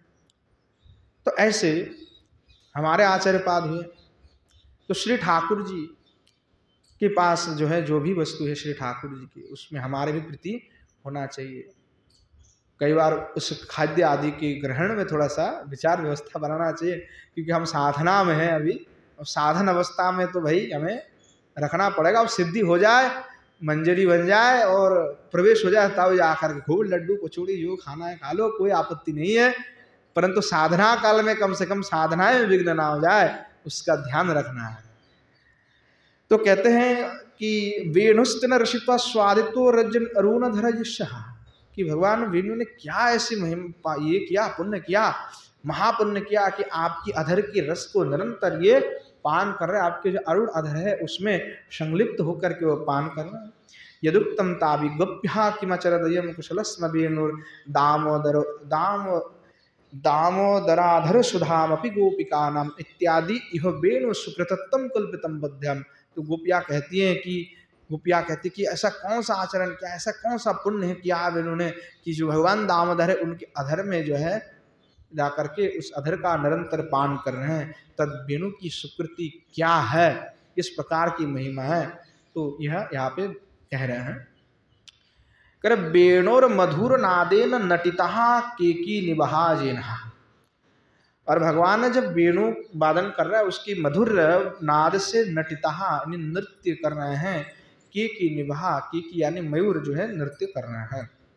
भगवान नृत्य करा रहा है किनको, मयूर को, बंशी वादन करते। यदुक्तम गोविंद वेणुमत्त मयूर नृत्यम इति, अर्थात जब वेणुवादन की तो मयूर नृत्य कर रहे हैं। न चा वेणु इति त्रिरूपादाना कल्पितो पदत्तम दोषः। और तीन श्लोक, तीन जो इन्होंने लाइन लिखी हुई है, पद है, उसमें जो है गोस्वामी पाद ने 3 बार वेणु शब्द का प्रयोग किया है कि लोचन फल वेणु बल बलन बलगो बलगद धर वक्त्र कलन सर्व सुकृत वैभव धर वेणु शीत रज धर वेणु मधुर नात नटित। अब नाद नटित, अब 3 बार वेणु शब्द का प्रयोग किया। अब ये काव्य में दोष माने जाते कि बार बार आप पद लिख रहे हैं, श्लोक लिख रहे हैं और एक ही शब्द का पुनः पुनः प्रयोग करें, 2 बार करेंगे तो द्विरुक्ति हो जाएगा, क्योंकि एक ही श्लोक है, क्योंकि पूरा जो लिखी हुई एक ही श्लोक है ना, ये कोई 4 लाइन की श्लोक नहीं, पूरा जितने लिखे हुए ये मिलकर के एक श्लोक है। तो आप उसमें अगर 2 बार 3 बार उसका प्रयोग कर देंगे फिर क्या हो जाएगा, तो दोष लगेगा। तो इसलिए कहा कि भाई 3 बार और बाद एकदम क्रम से 3 बार प्रयोग किए हुए हैं। तो कह रहा है कि नहीं, अगर 3 बार का वेणु का प्रयोग किए हुए हैं, त्रिरूपादनाद कथितो पदत्तम दोषात, 3 बार प्रयोग किया है तो इसमें त्रिरूपत्व दोष आ जाता है। तो बोले नहीं, ऐसा बिल्कुल नहीं, इसमें कोई दोष नहीं आया, काव्य का दोष नहीं है। बोले उद्देश्य प्रति निर्दिष्ट बद विषयत्वेन अदोषत्व, यानी उद्देश्य के प्रति, यानी जिस उद्देश्य हम कह रहे हैं उसके लिए अगर हम निर्देश करके उस विषय को कहते हैं, यानी उस शब्द का भी प्रयोग करते हैं, तो उसमें दोष नहीं लगता है, ऐसा काव्य में कहा जाता है। तो काव्य दोष जो है उसका परिहार यहाँ पे कैसे हुआ वो वर्णना कर, काव्य दोष यहाँ पे बिल्कुल नहीं लगा है। बोले छत्राकारेण उपरि चलता मेघेन घटित रचित यस्य, कह रहे कि छत्राकारेण उपरि चलता मेघेन, अर्थात जब श्री भगवान वेणु वादन कर रहे हैं तो उस समय में बहुत धूप हो रहा है तेज, तो छत्राकारेण ऊपरी चलता मेघ, तो मेघ क्या कर रहा है कि छत्राकार से, जैसे छत्ता होता है, धूप आ रहा है, बारिश हो रहा है, तो छत्ता पकड़ लिया तो बिल्कुल धूप नहीं आएगा। तो छत्राकार से जो मेघ है वो भगवान की सेवा कर रहे कि भगवान के ऊपर धूप ज़्यादा तेज से ना गिर पाए, भगवान को परिश्रम ना हो, क्लांति ना हो। तो कह रहे वंशित ध्वनि, अर्थात छत्राकरण पर चलिता मेघेनो घटिता रचिता सेवा, यानी मेघ भी श्री भगवान के सेवा कर रहे हैं।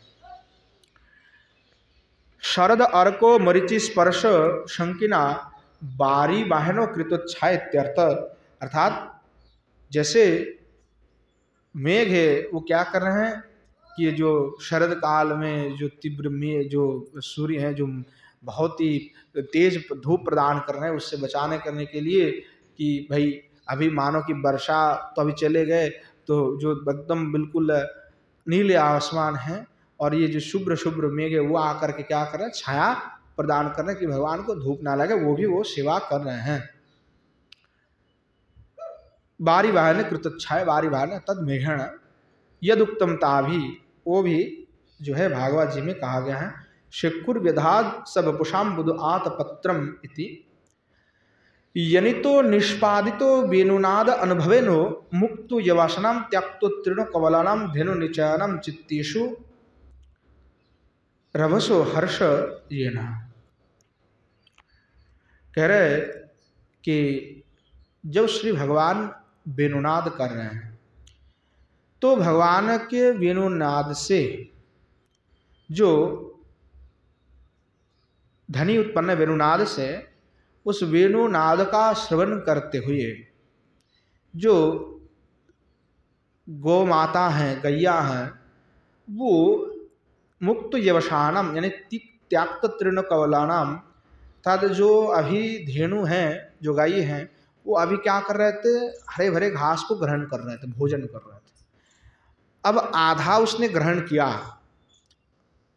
उसी अवस्था में, यानी आधा उसने ग्रहण किया, उसी अवस्था में भगवान की जैसे वेणुनाद हुआ, तो उस वेणुनाद से ऐसा उसका अनुभव हुआ, ऐसा आनंद आया कि वो तुरंत वहीं पे भूल गया। अर्थात बिल्कुल वो अब खाना बिल्कुल वो बंद हो गया, त्याक्त तृण, वो बिल्कुल अब ग्रहण नहीं कर रहे हैं। और धेनु नियचानाम चित्तेषु रवसु हर्षतात, उसके चित्त में एक ऐसा अद्भुत अप्रतिम आनंद आ गया कि जो भोजन करते हुए आनंद प्राप्त हो रहा था, उससे अति अद्भुत आनंद उसको मिले। उस आनंद के कारण इस जो भोजन करने का आनंद वो विस्मृत हो गया। कई बार होता है ना ऐसा कि भोजन कर रहा है, कोई ऐसा अच्छा खबर आ गया तो भोजन छोड़ करके लोग भाग जाते हैं। और ऐसे कई अलग भी होता है कि दुख की खबर आता है तो भोजन भी छूट जाता है। यहाँ पे भगवान के आनंद जो वेणुनाद है उसका श्रवण किया, श्रवण करते उनके हृदय में एक ऐसा हर्ष हुआ कि वो क्या कर रहे थे भूल गए, वो वेणुनाद के प्रति उनका पूरा ध्यान चला गया और उसी का आनंद फिर लेने लगे।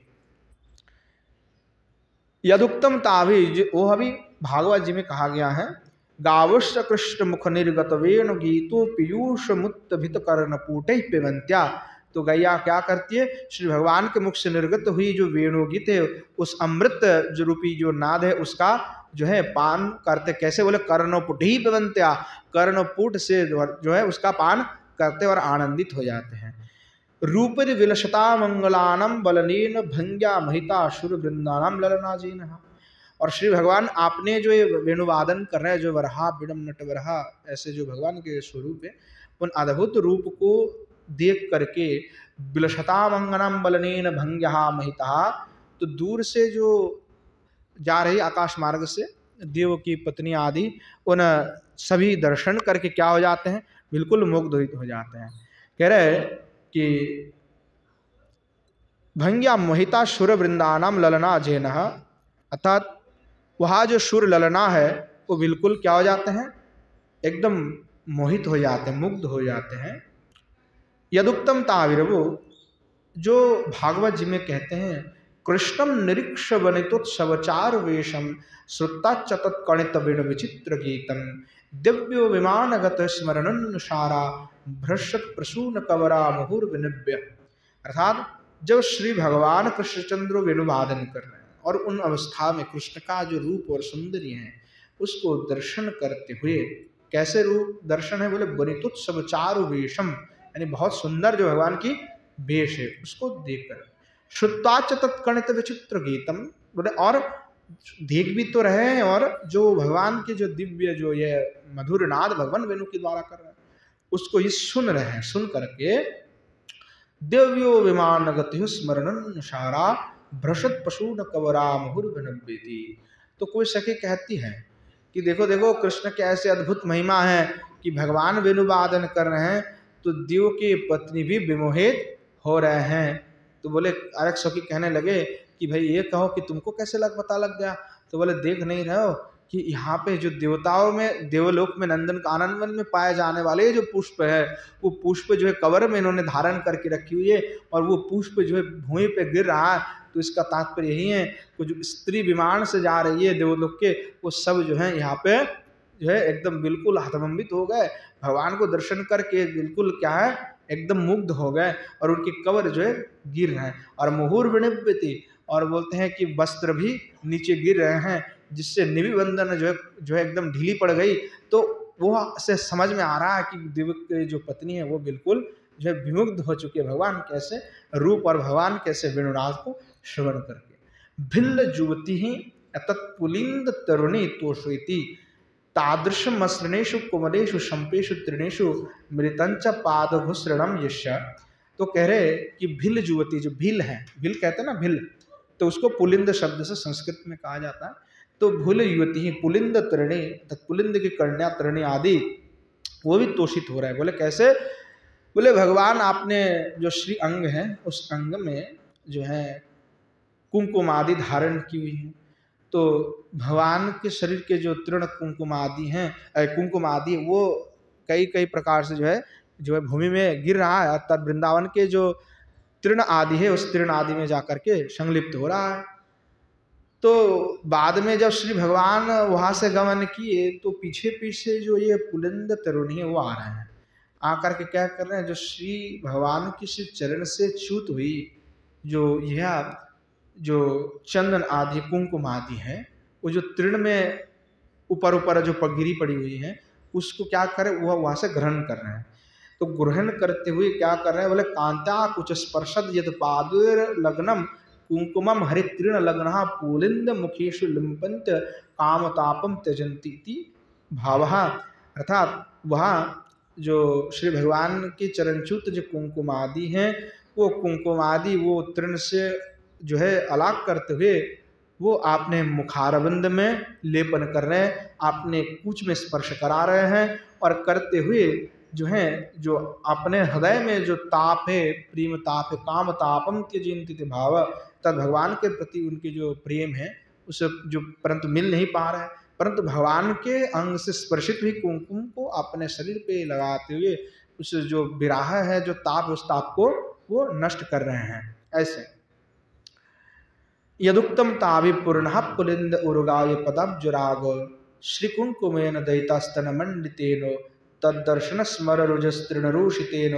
लिम्पन्त आनन कूचशुजुस्तदाधिम इति। इस प्रकार से भागवत जी में कहा गया है।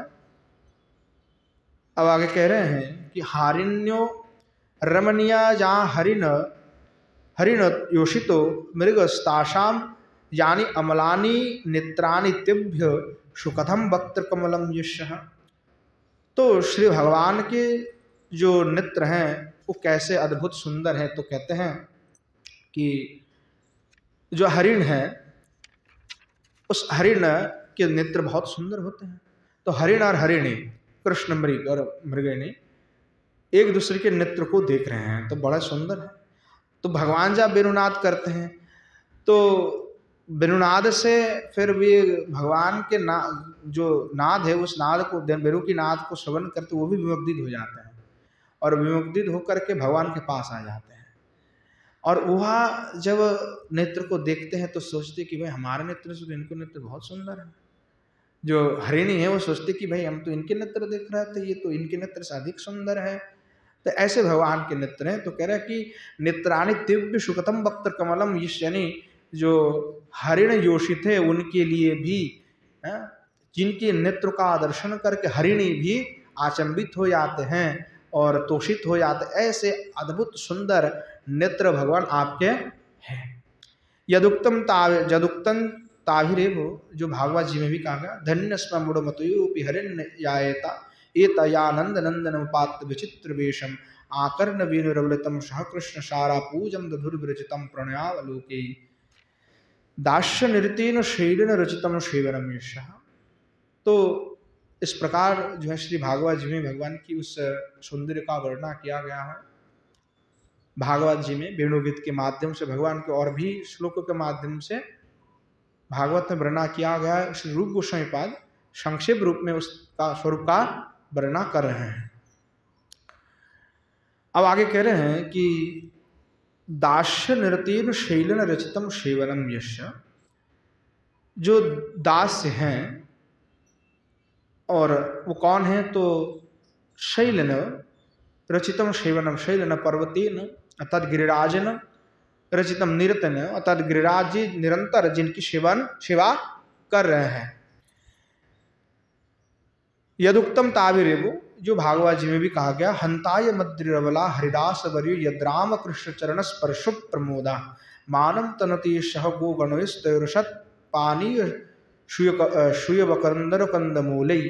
अर्थात जो गिरिराज गोवर्धन है वो हरिदास में श्रेष्ठ हैं, अर्थात भगवान के जितने दास हैं उन दास में बहुत श्रेष्ठ हैं। और गिरिराज जी जो है श्री भगवान के सेवा कर रहे हैं और उससे गिरिराज जी की धन्य है वो गिरिराज जहाँ श्री भगवान रामकृष्ण आपने चरण प्रदान की हुई हैं और श्री गिरिराज जो हैं जल फल सब कुछ दे करके श्री भगवान के सेवा कर रहे हैं। ऐसे अद्भुत श्री भगवान आप विहार कर रहे हैं इस वृंदावन में। आदृश्य गवम पाद कर्षणार्थेन पाशेन खचित युक्त हे गोप प्रवरुत्यर्थ। तो भगवान क्या गोप में श्रेष्ठ हैं और भगवान उस गाय को जो है पकड़ने के लिए पांच से लगी हुई है। पांच कैसे? तो मणि आदि से खचित हैं, जो पांच बनी हुई है जो बांधते हैं तो खचित हैं, ऐसे मतलब सजे हुए हैं, बहुत सुंदर। श्री भगवान के ऐसे स्वरूप का वर्णन कर रहा है। निर्योग पाशकृत लक्ष्मण रहते हे करुण दयाल अथो वृंदावन विहारिणी हरो स्नेहम प्रार्थयति। तो श्री भगवान के पास निवेदन कर रहा है, हे करुण दयाल, हे करुणार सिंधु, हे दयाल, अथो वृंदावन विहारिणी हरो। अब वृंदावन में विहारण करने वाले जो श्री हरि हैं, जो श्री भगवान हैं, स्नेहम प्रार्थयति, आप हमें कृपा कीजिए क्योंकि मैं भक्तिहीन हूँ। पाहि करुण मद विधज्वनमीश्वर दुर्पाव भजन, अर्थात श्री भगवान में भक्तिहीन हो और इसलिए अनुग्रह करके मुझ पर स्नेह कीजिए, मेरा रक्षा कीजिए। अब आगे एक श्लोक जो अंतिम श्लोक में आप कहते हुए श्री गोस्वामी पाद इस लीला का परिसमाप्ति कर रहे हैं और कह रहे हैं कि घन प्रणयो घट्टनोद घुरितो घोषो सीमंतिनी प्रपंचितो जश त्रयी श्रुति विटंक विक्रीडिते शरद विहसिता तविकुहरो भूविहार प्रिय रतिस्त्वी त्वर्षिणी मम सलील मन मिलतु। कह रहे हैं कृष्ण घनति, हे कृष्ण त्वयि मम रतिर उन्मिलित प्रकाशते। हे भगवान कृष्ण, आप हमें कृपा कीजिए कि आप में मेरा रति प्रकाश हो, यानी आप में मेरा अनुराग हो, प्रकाश, अनुराग का प्रकाश हो, यही प्रार्थना, यही निवेदन है, आप कृपा कीजिए। बोले रति ही कीदृक, बोले किस प्रकार रति चाहते हैं? बोले तरस्विनी वेगवती, बोले ऐसे छोटे मोटे रति नहीं चाहते हैं, प्रबल रति चाहते, इसीलिए कहा तीव्रेण भक्ति जोगेनो यजेत पुरुषम परम। अगर अकाम सर्व काम व मोक्ष काम उदारधि तीव्रेण भक्ति जोगेन यजेत पुरुषम परम। भगवान को अगर पाना चाहते हो, यानी धर्म अर्थ काम मोक्ष जो चतुर्वर्ग हैं, उन चतुर्वर्ग के ऊपर भी आपको जाना चाहते हो, यानी प्रेम को पाना चाहते हो, तो तीव्र भक्ति के द्वारा भगवान की उपासना करना है। तो वही बात श्री गोस्वामी पाद भी कह रहा है कि तरस्विनी वेगवती, यानी बहुत प्रबला वेगवती भक्ति चाहता हो, रति चाहता हो, आसक्ति चाहता हो। तो ये कीदृशी, बोले आप कैसे हैं, आपके स्वरूप कैसे हैं? बोले घन प्रणयेन सांद्र स्नेहन यद घट्टनम चापलम तेन घुरितासु घूर्णितासु घोष सीमंतिनीषु प्रपंचितम विस्तारितं च जगद भ्रश्या स्त्रिलोकी रमण्या श्रुति विटंकम कर्णाभरणं च विक्रीडितं यश्यतस्मिन्। कह रहे हैं कि घनो प्रणयन, यानी प्रगढ़ प्रेम, प्रगाढ़ जो प्रेम है, घन प्रणय, सांद्र सेन, नहीं बहुत गहरा जो प्रेम है, स्नेह है, ऐसे मुग्ध जो चपल जो गोपियां हैं, उन गोपियों के द्वारा जो प्रपंचितम विस्तारितम, अर्थात उन गोपियों के द्वारा विस्तार की गई आपकी जो लीला है, त्रिलोकी रमण्या, अर्थात त्रिलोकवासी भी, श्रुति विटंकितम कर्णभरंच विक्रीडितम, त्रिलोकवासी भी आपने कर्णभूषण रूप में उसको धारण की हुई हैं। यानी तात्पर्य यही है कि जो श्री भगवान हैं वृंदावन में विहार कर रहे हैं, और वृंदावन में विहार किनके साथ कर रहे हैं? गोपियों के साथ में। यहाँ से लेकर के गोपियों के साथ में क्रीड़ा प्रारंभ है। अब सखाओं के साथ इतने दिन क्रीड़ा किए हैं, अब वर्षा ऋतु इत्यादि अब वेणुवादन किए, वेणुवादन करते गोपियों के साथ क्रीड़ा प्रारंभ कर रहे हैं। तो कह रहा है कि यहाँ जो श्री भगवान आप वृंदावन में विहार कर रहे हैं, शरदी विहसतायाम विकसितायाम वृंदाटव्या, शरद काल में विकसित हुई जो वृंदावन है, उस वृंदावन के कुहर भूगर्भ प्रदेश स्तोत्र, अर्थात वृंदावन में प्रविष्ट होकर के यो विहार आप विहार कर रहे हैं। स्वप्रिय उद्देश्य तस्मिन, और विहार करना जिनको प्रिय है, किनको प्रिय? तो भगवान को प्रिय है। और विहार किन के साथ कर रहे हैं, तो बोल रहे गोपियों के साथ में। तो गोपियों के अंदर कैसा प्रेम है, बोले घन प्रणयेन सादृश्येन, भगवान आपके रूप गुण का आदर्शन करके इनके हृदय में तीव्र प्रेम उत्पन्न हुआ, और वह तीव्र प्रेम से प्रणय से मुग्ध हुई जो गोपियां है, तेन उद्घुरिताशु घुरनिताशु, यानी उस प्रबल प्रेम से आबद्ध हुई, आपके प्रति आकर्षित हुई, घोष श्रीमंतनीषु अर्थात गोपिया वो आपके साथ क्रीड़ा विलास किए। तो वहाँ जो प्रपंचितम विस्तरतम, और उसके साथ में आपने जो उनके साथ में क्रीड़ा किया, लीला का विस्तार किया, वो आज भी त्रिलोक के जितने लोग हैं उनके लिए कर्णभूषण होकर के विराजमान हो रहा है। यानी लीला कथा हम किससे श्रवण करते हैं, कर्ण से। कर्ण ही पिबंत्या, कर्ण के द्वारा आस्वादन करते। तो हमारे कर्ण का भूषण क्या है, तो श्री भगवान की कथा है। कौन सी कथा है, तो श्री भगवान आपने जो गोपियों के साथ में जो क्रीड़ा आपने किया, वृंदावन में विहार किया, वहाँ जो लीला है वो कर्ण भूषण होकर के विराजमान हो रहा है। ऐसे श्री भगवान आप हमें कृपा कीजिए कि वह आप में हमारी भक्ति कैसे हो, तो प्रबल भक्ति हो। जैसे तीव्र जो वेगवती नदी होते हैं, उसी नदी के जैसा वेगवान हो करके हमारी भक्ति, यानी जिसमें कोई विश्राम ना हो, अविश्रांत जो भक्ति है, वो भक्ति हमारे हो, आपके प्रति हमारा तीव्र अनुराग हो, यही आपसे प्रार्थना है। हरिहारिण एतद अमलम अस्ति। तो हरिहरिण, हरिण छंद का प्रयोग श्री गोस्वामी पाद ने यहाँ पे किया है। तो हरिहरिणम एतद अमलम अस्ति, बहुत सुंदर पवित्र श्लोक छंद है। भाषा नलेन तद भागण सागण नगण लगन के द्वारा बहुत सुंदर रूप से इसका संरचना किया गया है। स्वरुच इति तदनुसारी तद विरचितम, अर्थात इसका अनुसरण करके इसको वर्णना किया गया है। इस प्रकार से श्री ठाकुर जी के जो शरद विहार चरित हैं उसका वर्णना यहीं पे श्री रूप गोस्वामी पाद समाप्त करते हैं। बलदेव विद्याभूषण पाद भी अपने टिकाव के परिसमाप्ति करते हैं। समय भी आज हो चुके हैं, तो आज यहीं पे विश्राम देते हैं। आगे श्री ठाकुर जी की जो और भी क्रीड़ा हैं, जिसमें वस्त्र हरण आदि से लेकर के रास आदि क्रीड़ा का भी वर्णन श्री रूप गोस्वामी पाद ने किया हुआ, आगे उसको क्रम से आस्वादन करेंगे। आज यहीं पे विश्राम देते हैं। प्रेम से बोलिए जय जय श्री राधे श्याम निताय गौर शितनाथ प्रेमानंदे हरि हरि बोल। बोलो श्री युगल सरकार की जय। श्री युगल सरकार के समस्त पार्षद वृंद की जय। श्री वृंदावन धाम की जय। धाम में विराजमान सभी संत वैष्णव भक्त वृंद की जय। श्री गिरिराज गोवर्धन की जय। श्री यमुना मैया की जय। श्रीमन महाप्रभु की जय। श्रीमन महाप्रभु के समस्त पार्षद वृंद की जय। श्री नवद्वीप धाम की जय। धाम में विराजमान सभी संत वैष्णव भक्त वृंद की जय। श्री गंगा मैया की जय। बोलो श्री रूप गोस्वामी पाद की जय। श्री स्तव माला की जय। श्री जीव गोस्वामी पाद की जय। श्री बलदेव विद्याभूषण पाद की जय। श्री पंडित बाबा की जय। श्री कृपा सिंधुदास बाबा जी महाराज की जय। श्री विष्णुदास बाबा जी महाराज की जय।